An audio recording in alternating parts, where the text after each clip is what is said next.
I was in seminary. So I was at Duke Divinity School during 3 years of seminary training, and I did my first internship there in an urban setting at a women's homeless shelter.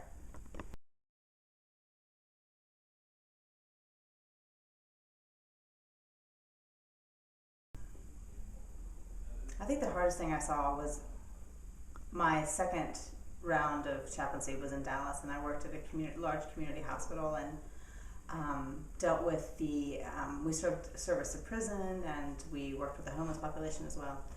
And I think the hardest thing I saw was ministering to some of the inmates who came in with with terminal illnesses, and they just came in on board with all of their grief and regret for the crimes they'd committed.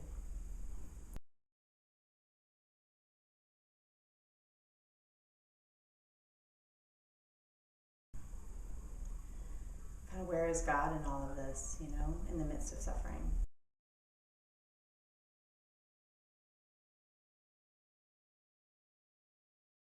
Like a pastor to the hospital. I was a pastor not only to the patients, but to the nurses, to the doctors sometimes, because they grieve too when they lose people.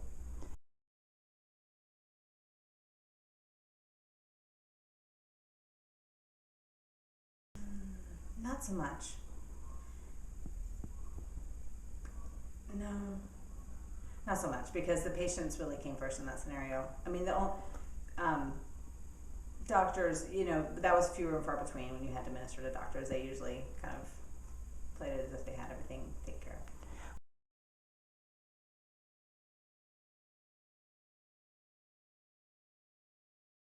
of. How long to sustain life, and sort of how long to keep people in ICUs, on machines, when there's no hope of life.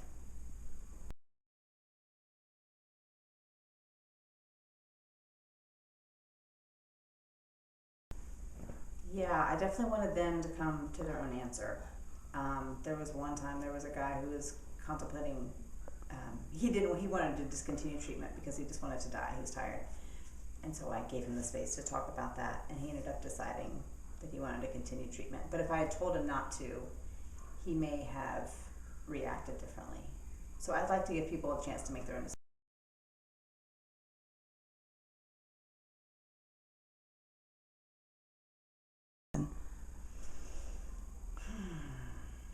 I guess the fact that sometimes there aren't any answers for why things happen. Some people get healed. I mean, I believe that God is a healer, and that we can ask for healing in all cases. But some people don't get healing on this side of heaven, and that's just it's a hard reality. And I think that causes people to. Those are some things that we'll never be able to answer. Is why people get healed and some don't. Did you ever have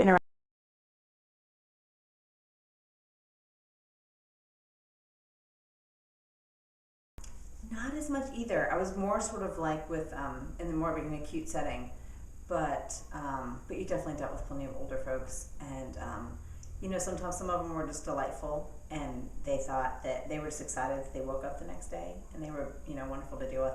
And then you had the people that were in a lot of pain and constantly complaining about it. So you saw all sorts of people, no matter what.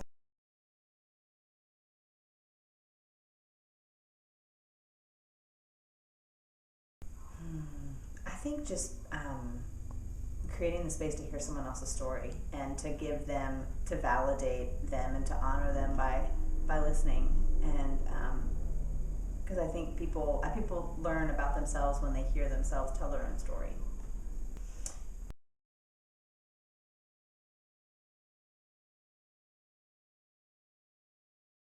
I mean, and largely yes, because in the hospital, most people don't choose to be there, and so most people are there for some sort of crisis or uncomfortable situation.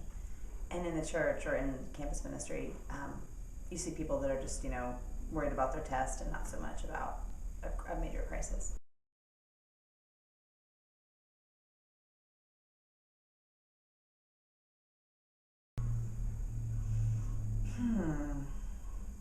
I feel like at the base of all of it, it's pretty similar. It's just I feel like the expectation is that I would be available to people, and that I would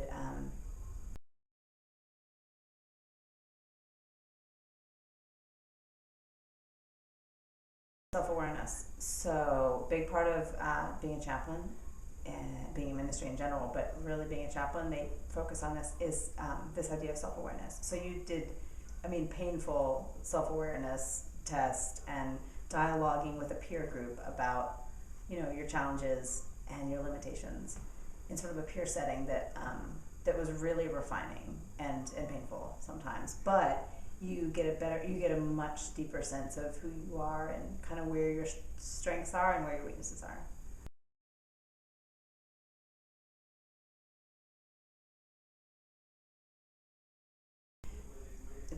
It's very clear, because you deal with such grief and such tragedy and such difficult situations and high emotions, that the idea is you want to be aware of where your own trigger points are and where your own anger and insecurities and fears come from, so that you don't project them onto other people's crisis.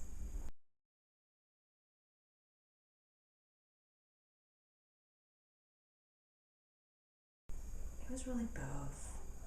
It was really both. I think Did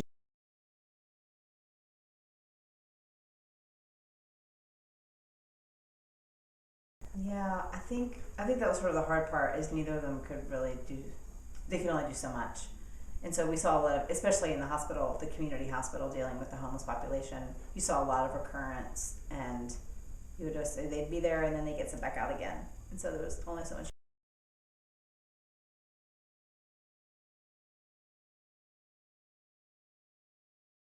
Yeah, I worked in both. So I worked in the community hospital first, and then I worked for a year in like the really elite hospital.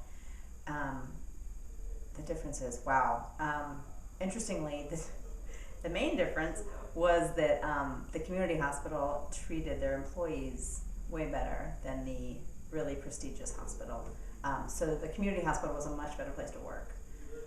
As far as the patients go, the people, the patients at the community hospital were way more eager and willing to talk about their pain and their suffering, whereas the prestigious, more sort of moneyed folks would, they were much more private and not so much interested in embracing suffering, even if they were suffering.